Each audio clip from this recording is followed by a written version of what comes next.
이 말이 지금 우리들에게는 하나님 보좌 우편? 그게 무슨 말이지? 라고 할 수 있는데 옛날 사람들은 이 말을 딱 들으면 떠오르는 게 있어요. 아, 하나님이 모든 권력을, 권세를 다 주셨구나. 이렇게 딱 떠올리는 거예요. 하나님 보좌 우편이란 하나님께서 가지신 권세를 사용하시는 분이에요. 그런 높으신 자리로, 이 세상과 만물을 통치하는 자리로 하나님이 높여주셨다고. 그래서 예수님은 근본 하나님의 본체, 영광의 하나님이셨는데 우리를 구원하시기 위해서 한없이 낮아지셨다가 이제는 하나님이 다시 높이셔서 이 세상과 모든 만물을 통치하는 만왕의 왕으로 하나님이 높여 영광스럽게 하여 주셨다라고 하는 것을 말합니다. 그래서 우리가 신앙 고백할 때 하늘에 오르사 하나님 우편에 앉으시고 라고 고백하는 속에는 바로 이와 같이 하늘에 오르셔서 하나님 보좌 우편에 영광스럽게 되신 것을 우리가 무한다고 고백하는 거예요. 믿습니다 라고 고백하는 겁니다. 이제 2번을 또 보도록 합니다. 하늘에 오르사, 즉 하늘에 오르심은 예수님께서 지극히 영광하심을 의미합니다. 여기서 하늘은 우리가 생각하는 우주적 영광이라기보다는 하나님이 계시고 하나님이 그 충만하신 생명으로 존재하여 계신 것을 의미합니다. 지금 우리는 그곳이 어디인지 알 수는 없습니다. 어떤 실제적인 공간인지 아니면 우리가 감지할 수 없는 이 세상과는 본질적으로 다른 어떤 새로운 세계인지 말입니다. 어쨌든 예수님이 하늘에 오셨다는 말씀은 예수님이 이 세상에서 모든 사명을 다 완수하시고 이제 하나님이 계신 곳으로 가셨다는 것을 의미합니다. 그리고 예수님이 하나님 보좌 우편에서 온 세상의 통치자로서의 임무를 수행하시게 되었습니다. 빌립보서 2장 9절부터 11절은 이러므로 하나님이 그를 지극히 높여 모든 이름 위에 뛰어난 이름을 주사 하늘에 있는 자들과 땅에 있는 자들과 땅 아래에 있는 자들로 모든 무릎을 예수의 이름에 꿇게 하시고 모든 입으로 예수 그리스도를 주라 시인하여 하나님 아버지께 영광을 돌리게 하셨느니라고 합니다. 우리가 하늘에 오르사 하나님 보좌 우편에 앉으시고 라고 고백할 때 우리는 예수님이 모든 만물을 통치하시는 권세를 가지셨음을 고백하는 것입니다. 지금 우리는 예수님께서 만물을 다스리시는 모습보다 마귀의 유혹이나 하나님을 떠난 죄인들이 활개를 치고 사는 모습을 더 현저하게 느낍니다. 그러나 분명한 것은 마귀의 권세 아래에 있던 우리가 마귀의 권세를 벗어나 예수 그리스도에게로 돌아왔다는 사실입니다. 그것은 마귀가 우리를 구속할 권리나 능력이 없고 예수 그리스도에게 능력과 권세가 있음을 반증해 주는 것입니다. 힘있는 자가 약한 자의 것을 빼앗는 것입니다. 또한 마귀는 우리를 유혹할지라도 강제로 범죄하게 할 수는 없습니다. 요한계시록에 의하면 마귀는 결박되어 있습니다. 주님이 재림하시기 전에 잠시 풀려나 세상을 미혹하겠지만 지금은 마귀의 활동이 제한되어 있습니다. 예수님은 만왕의 왕으로서 정하신 때에 심판하시기 위하여 오실 것입니다. 세상을 그때까지 잠시 보존하여 주신 것이며 해간 백성들을 구원하시기까지 주신 것입니다. 예수 그리스도께서 하늘과 땅을 다스리는 모든 권세를 가지셨습니다. 예수님이 하늘과 땅을 다스리는 모든 권세를 가지셨다 그러면 우리의 주님 되신 예수님이 모든 권세를 가지셨으니까 이제 우리는 하나님이 다 보호하셔서 어떤 어려움도 없고 고난도 없고 하나님이 참 이제는 이 세상을 마음대로 통치하시니까 우리는 그냥 오직 그냥 승승장구하는 것만 있어야 되지 않은가라고 하는 생각을 할 수 있어요. 그런데 현실적으로 보는 우리는 예수님이 그런 권세를 가지고 세상을 마음대로 하시는 것보다 우리가 느끼는 세상은 오히려 불신자들이 더 활개치고 다니고 믿는 우리는 더 위축되고 늘 어려움을 당하고 이런 모습을 보인다. 그렇죠? 그 아니에요? 그렇죠? 이런 모습을 보이는 것은 보면 그럼 예수님이 모든 권세를 가지셨다는 말씀이 맞을까? 이런 의문이 든단 말이죠. 보통 이럴 때 우리가 사용하는 말이 그 두 가지 이런 표현이 있습니다. 이미와 아직이라고 하는 뜻이에요. 이미는 이미 예수님께서 권세를 가지고 계시다. 그러나 아직은 그 권세를 완전히 사용하여서 모든 구원이 다 이루어진 것은 아니다 라고 하는 뜻입니다. 말하자면 중간기라고 할 수 있죠. 우리가 하나의 전쟁을 가지고 표현을 하면 옛날에 이런 일이 있었죠. 우리나라에 6.25 전쟁이 일어나서 미군과 낙동강 전선까지 밀렸는데 미군과 우리나라 군대가 인천 상륙작전을 했잖아요. 인천으로 딱 상륙을 해가지고 서울을 딱 점령을 해버렸어요. 우리나라 중간 허리를 완전히 끊어버린 거죠. 그렇게 하니까 이 낙동강과 서울 사이에 있는 인민군들은 고립되잖아요. 고립돼서 산으로 들어가게 되는데, 숨게 되는데, 이 사람들이 바로 우리가 말하는 빨치산이에요. 그러면 이제 전쟁은 이미 승패가 결정이 난 거예요. 중국군만 들어오지 않았다면 우리나라는 이미 전쟁이 거기서 끝난 거예요. 이제 두만강까지, 압록강까지 이제 우리 한국 군대가 밀고 올라갔잖아요. 이게 전쟁이 다 이미 승리가 된 거예요. 그런데 현실적으로 보면 인천 상륙작전과 그 다음에 평양을 점령하고 압록강까지 점령하는 사건을 통해서 전쟁은 미군과 유엔군과 우리나라 연합군이 승리를 한 것이지만 현실적으로 이 전라도나 이런 이 중간에 끼어있는 지역들은 어땠어요?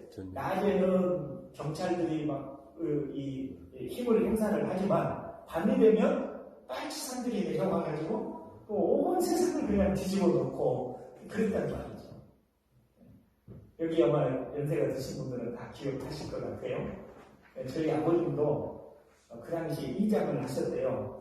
낮에면 경찰이 들어와가지고 왜 빨갱이들한테 협조했냐고 그러고 때리고, 밤이 되면 또 이장 불러놓고 빨갱이들이 또 내려와가지고 또 왜 경찰에 협조했냐고 또 때리고, 그래서 그때 굉장히 고생을 많이 하셨다는 이야기를 하시더라고요.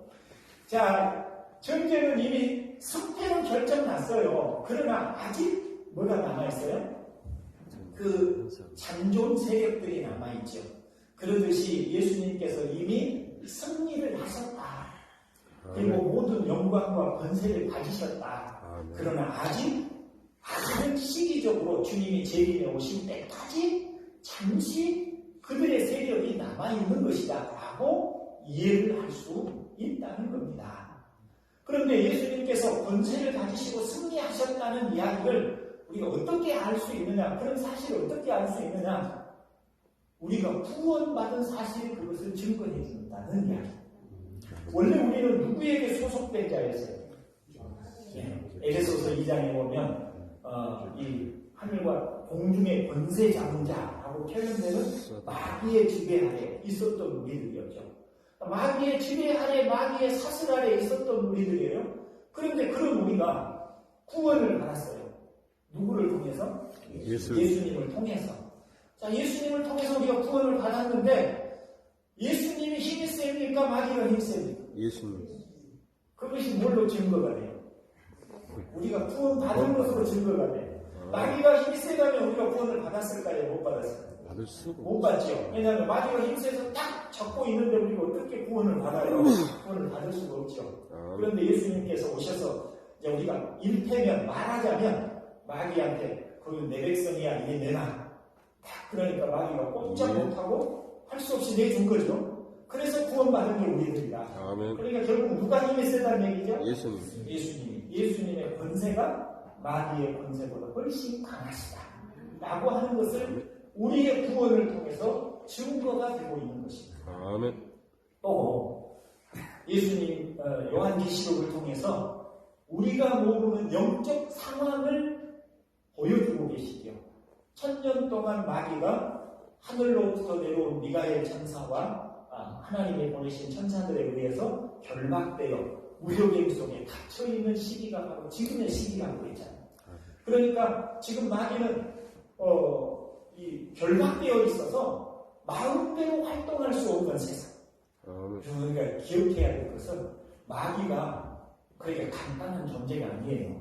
만일 마귀가 마음먹고 그 결박되지 않아서 자유롭게 활동할 수 있다면 우리들은 하루도 단 한순간도 은혜 받은 자로서의 삶을 살 수 없을 거예요.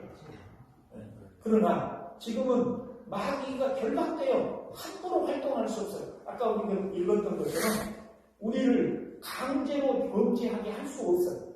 유혹은 할 수 있지만 강제로 우리를 범죄하게 할 수 없어요. 그게 지금 마귀가 결박되어 한계를 가지고 있다는 이야기입니다. 그 힘을 행사하는데 그것이 바로 예수님께서 하늘의 우사 하나님 보좌 우편에 영광스럽게 계신 그 사실을 우리가 말해주는 것이다. 예수님의 하늘의 우사 하나님 보좌 우편에서 이 세상과 이 세상을 통치하시는데 때가 되면 그럼 이 때는 왜 주님이 재림하실 때까지 왜 지금 아직 놔두었느냐? 아직 하나님의 택한 백성들을 다 구원하지 않으셨어요. 그래서 그 택한 백성들을 다 구원하시기까지 기다리시는 거예요. 그래서 그 택한 백성들을 다 구원하시고 나면 주님이 다시 재림하셔서 이 세상과 마귀를 완전히 다 이제 멸하시고 그들을 심판하시고 이제 우리에게 말하자면 완전한 구원을 허락해 주신다고 하는 것입니다. 3번을 읽습니다. 또 하나 하늘에 오르신 예수님은 하나님 앞에서 우리의 중보자로서 우리의 배우자로서 존재하시게 되었습니다. 히브리서 10장 25절은 그러므로 자기를 힘입어 하나님께 나아가는 자들을 온전히 구원하실 수 있으니 이는 그가 항상 살아서 저희를 위하여 간구하심이니라 하셔서 우리를 위하여 중보하고 계심을 가르쳐줍니다. 예수님의 중보의 결과로 우리 또한 하나님의 은혜를 구하여 나아갈 수 있습니다. 그러므로 우리가 국민하심을 받고 때를 따라 돕는 은혜를 얻기 위하여 은혜의 보좌 앞에 담대히 나아갈 것이라 하였습니다. 여기서 우리를 위하여 간구하시는 자라는 말은 자기를 호소하는 애널을 말하는 것이 아닙니다. 그것은 다른 사람의 이익을 위하여 요청도 하고 행동도 할 수 있는 주권과 능력을 가지신 분이 우리를 위하여 간구하신다는 것입니다. 예수님께서 제사장과 왕으로서 친히 우리의 화목제물이 되신 분으로서 하늘에 계신다는 것 자체가 우리를 위하여 간구하시는 일이라고 분명하게 말할 수 있습니다. 예수님께서 거기 계신다는 것만으로도 우리에게는 은혜와 영광이 보장됩니다.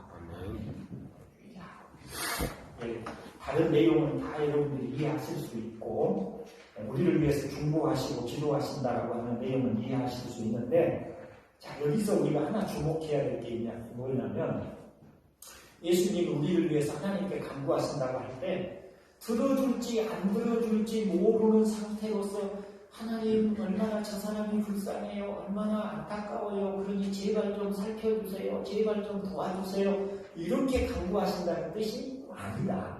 그런 뜻이 아니라 그분은 하나님으로부터 자격을 부여받는 사람. 자, 우리가 법정에 가면 자기가 자기를 변호할 능력이 되지 못하니까 자격을 가진 사람을 세워서 우리를 변호하게 해주죠. 네. 그건 누구예요? 변호사. 변호사죠.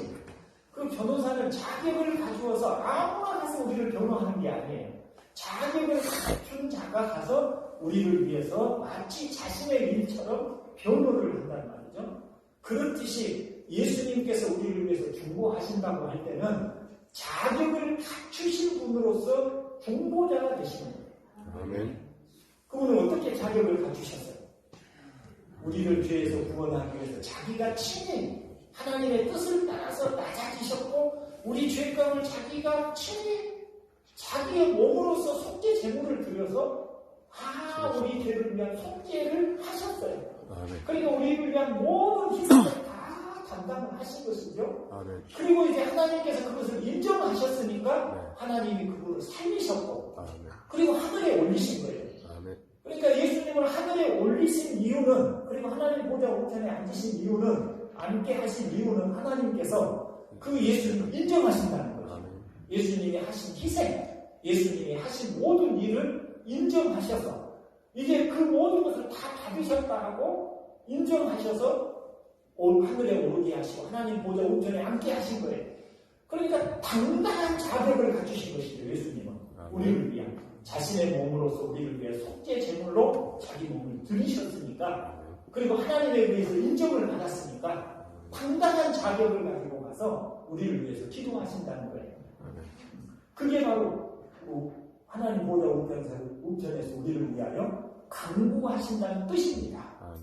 그러니까 예수님이 우리를 위해서 기도하실 때 들어줄지 안 들어줄지 하나님의 마음을 움직이기 위해서 막 예를 쓰시는 것이 아니라 당당한 자격을 가지고, 하나님, 제가 저를 위해서, 말하자면 우리 말로 표현하자면, 하나님, 제가 저 사람의 모든 죄값을 제가 다 치렀습니다. 저 사람은 비록 죄인이지만은 내가 저 사람의 죄값을 다 치러서 이제는 죄가 없는 자입니다.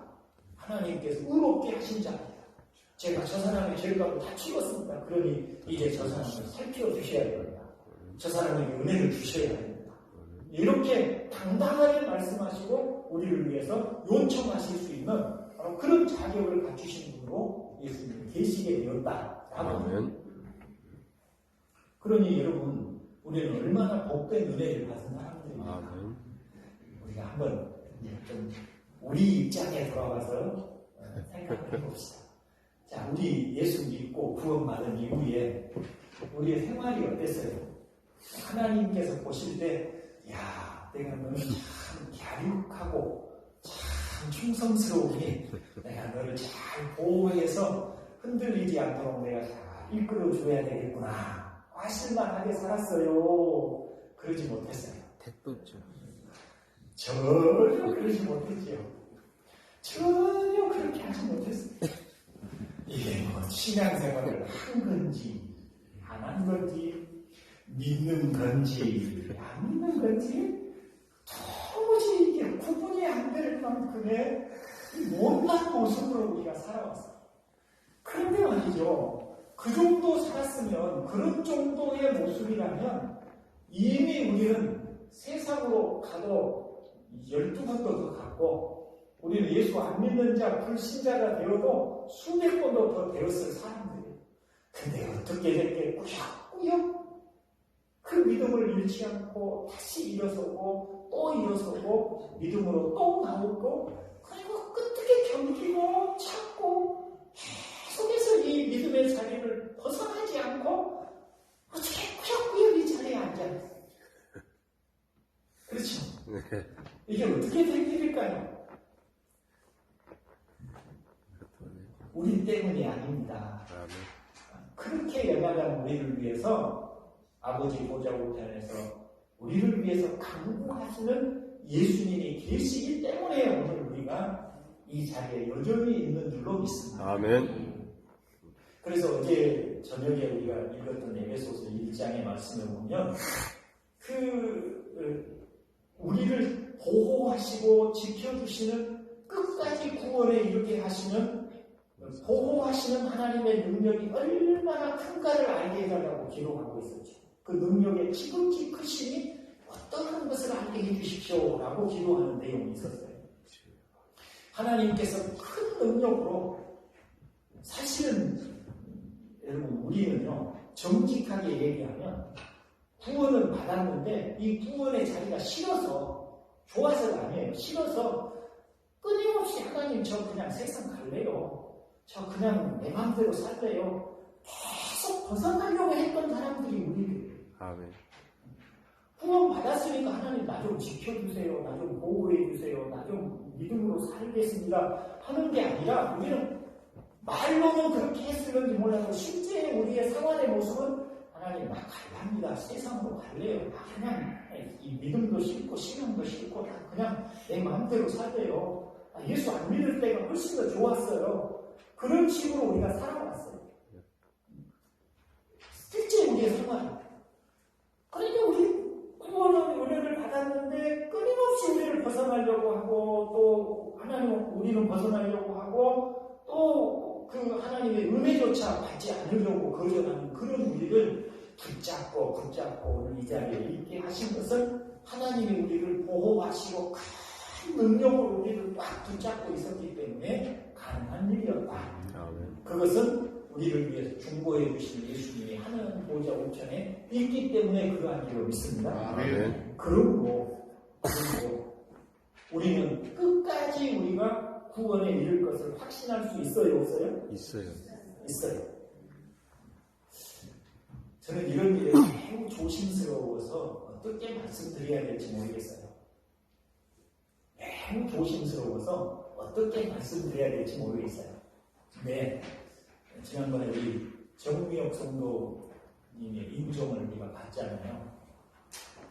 사실 정미혁 성도님은 우리 교회 나오신 지 얼마 안 됐고 또 예배 나온 날보다 못 나온 날이 훨씬 많아. 나이도 많이 드셔가지고 우리 여기 나이 드신 분들 늘 한탄하시면 다시 말씀이 목사님 설교가 너무 어려워요. 그렇게 얘기를 하시는데 제 설교가 쉬운 설교가 아니잖아요. 그러니까 여러모로 봐도 믿음으로 산다고 말할 수 없고 진짜 구원 받았을까에 대한 의심을 거둘 수 없는 거예요. 그렇잖아요. 근데 저희가 그분을 뵈러 마지막 임종의 순간 그로부터 곧 얼마 후에 숨을 거두시게 되는데 마지막 갔는데 의식이 거의 없으시고 표현도 못하시고 그 알아듣는 표현이 그게 눈을 뜨신 거라고 하는데 눈을 감은지 뜬지도 모를 만큼 아주 미세하게 눈을 살짝 움직이는 그런 정도의 감각밖에 없어요. 그런데 저희가 갔을 때 이제 그 의식이 없으셨는데 딸인가가 흔들면서 엄마 목사님 왔어요. 교회에서 왔어요. 이렇게 흔들면서 말을 하는데 그 눈을 뜨신 거라고 움직이시고 뜨시더라. 그리고 제가 이제 거기서 마지막으로 예수님께서 우리 죄를 위해서 죽으신 것을 믿으면 그 믿음으로 우리가 구원을 얻습니다. 라고 하는 이 말씀을 이렇게 하는데 눈물을 쫙 흘리시고 그리고 뭔가 반응이 있어요. 그러니까 표현을 못 하시니까 그것이 제가 믿습니다라고 하는 표현인지 어쩐지는 모르겠는데 그 앞에 전혀 아무 반응이 없던 때와 달리 눈물을 흘리시고 뭔가 반응이 있어요. 저는 그게 정말 마지막 그 순간에 예수 그리스도를 믿는다는 고백인지 어쩐지는 제가 모르겠어요. 그러나 만일 그게 정말 예수님을 믿는다는 그 믿음의 표시였다면 그런 분도 하나님이 구원하실 수 있겠구나라는 생각을 하는 거예요. 이거 잘 아시다시피 그분이 신앙생활을 갖게 한 게 아무것도 없잖아요. 그런데 오직 예수님께서 그 십자가에서 피 흘리고 죽으심을 믿음으로 그 마지막 순간에 그 믿음을 뭔가 반응하는 그 모습이 참 이상했어요. 우리가 정말 생각할 때 하나님의 은혜는 결코 작지 않습니다. 때로 이제 우리 연세 많으신 분들은 목사님 설교는 너무 어려워서 잘 이해를 못해요 하실 수 있는데 괜찮아요.